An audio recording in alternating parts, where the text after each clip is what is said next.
সুপ্রিয় শিক্ষার্থীবৃন্দ, সুনীতি প্রকল্প পরিচালিত ডোমেস্টিক ওয়ার্ক প্রেশার ডিজিটাল প্রশিক্ষণের আরও একটি ভিডিওতে আপনাদের সবাইকে স্বাগতম।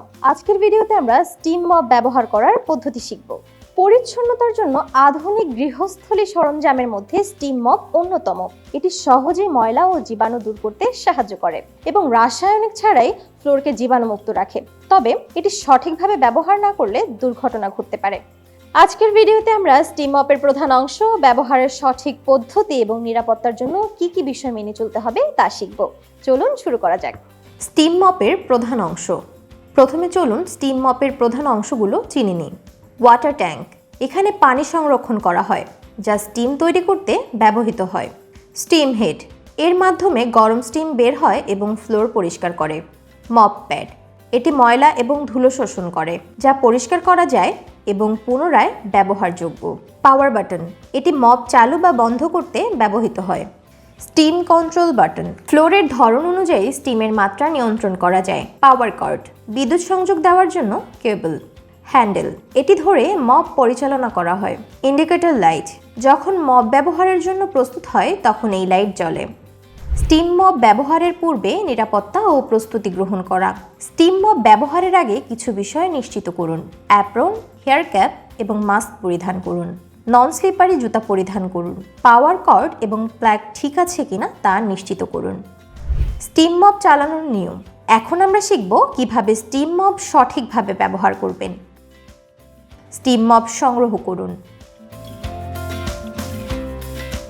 বিশুদ্ধ পানি দিয়ে ওয়াটার ট্যাঙ্ক ভরাট করুন।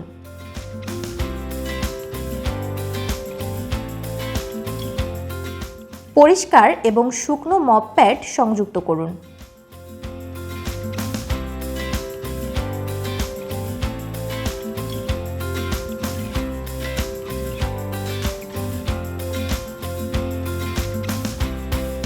পাওয়ার কর্ড সঠিকভাবে প্লাগ ইন করুন এবং পাওয়ার অন করুন।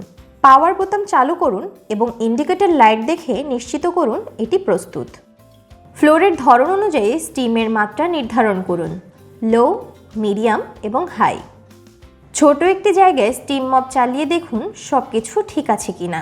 সামনে এবং পেছনে মপ ধরে ধীরে ধীরে চালান।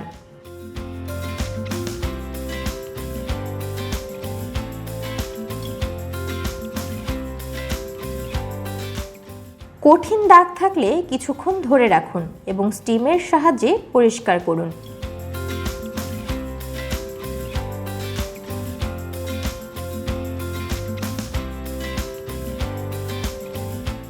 কার্পেট পরিষ্কার করার জন্য স্টিম মপের সাথে কার্পেট গাইডার ব্যবহার করুন। মপিং করার সময় মপ প্যাড যেন সম্পূর্ণ মেঝের সাথে সংযুক্ত থাকে।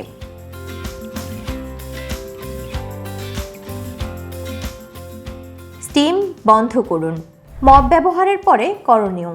ব্যবহারের পরে স্টিম মপ সঠিকভাবে সংরক্ষণ করুন এবং পরিষ্কার করতে কিছু বিষয় নিশ্চিত করুন। মপ বন্ধ করুন এবং পাওয়ার কর্ড আনপ্লাগ করুন।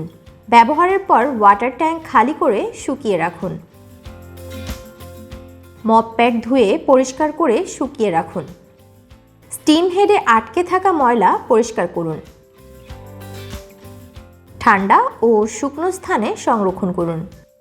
নিরাপত্তা নির্দেশিকা। স্টিম মপ ব্যবহারের সময় এবং পরে নিরাপত্তার জন্য এই বিষয়গুলো মেনে চলুন। স্টিম মপ ব্যবহারের সময় শিশুদের কাছ থেকে দূরে রাখুন। কখনোই রাসায়নিক পদার্থ ট্যাঙ্কে মেশাবেন না। এক জায়গায় মপ দীর্ঘক্ষণ ধরে রাখবেন না, এতে ফ্লোর ক্ষতিগ্রস্ত হতে পারে। মপ ব্যবহারের পর পাওয়ার কর্ড সঠিকভাবে সংরক্ষণ করুন। খালি হাতে গরম স্টিম স্পর্শ করবেন না। শুধুমাত্র ম্যানুয়াল অনুযায়ী অনুমোদিত ফ্লোরে ব্যবহার করুন। আজকের ভিডিওতে আমরা শিখলাম স্টিম মপের ব্যবহার, সঠিক রক্ষণাবেক্ষণ এবং নিরাপত্তা নির্দেশিকা। সঠিকভাবে ব্যবহার করলে এটি আপনার ফ্লোরকে ঝকঝকে ও জীবাণুমুক্ত রাখবে। নতুন ভিডিওতে আবার দেখা হবে। ধন্যবাদ।